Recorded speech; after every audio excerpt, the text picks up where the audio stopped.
कुछ खिलौने दोस्त बनते हैं, पर जापान की ये गुड़िया कुछ और ही बन गई।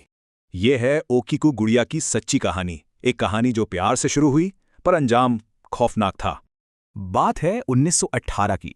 एक भाई अपनी बहन के लिए तोहफा लाया, पर वो तोहफा एक श्राप बनने वाला था। लेकिन ये खुशी ज्यादा दिन नहीं चली। एक जानलेवा बीमारी सब कुछ बदलने वाली थी।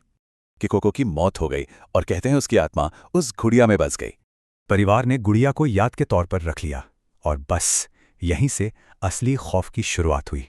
एक रात भाई को किकोनो की फुसफुसाहट सुनाई दी, हंसने की आवाज, पर कमरे में कोई नहीं था। और जब उसने गुड़िया को वापस रखा तो कुछ ऐसा देखा जिस पर यकीन करना नामुमकिन था। गुड़िया के बाल अपने आप लंबे हो रहे थे। वो अब सिर्फ एक खिलौना नहीं थी। माँ ने उसके बाल काट दिए, ये सोचकर कि सब ठीक हो जाएगा, पर यह उनकी सबसे बड़ी भूल थी। उस रात माँ के सपने में किकुको आई, रोते हुए, पर असली दहशत तो जागने के बाद शुरू हुई। जब उसकी आंख खुली तो ओकीको गुड़िया उसकी छाती पर बैठी थी।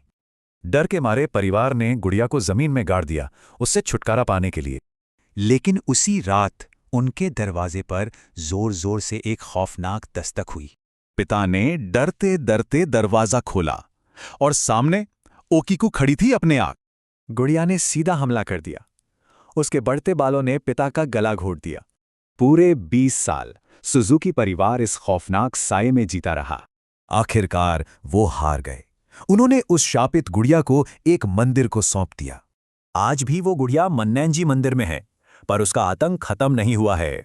उसके बाल आज भी बढ़ते हैं और उसका मुंह जो पहले बंद था अब खुल रहा है, अंदर इंसानी दांतों के साथ।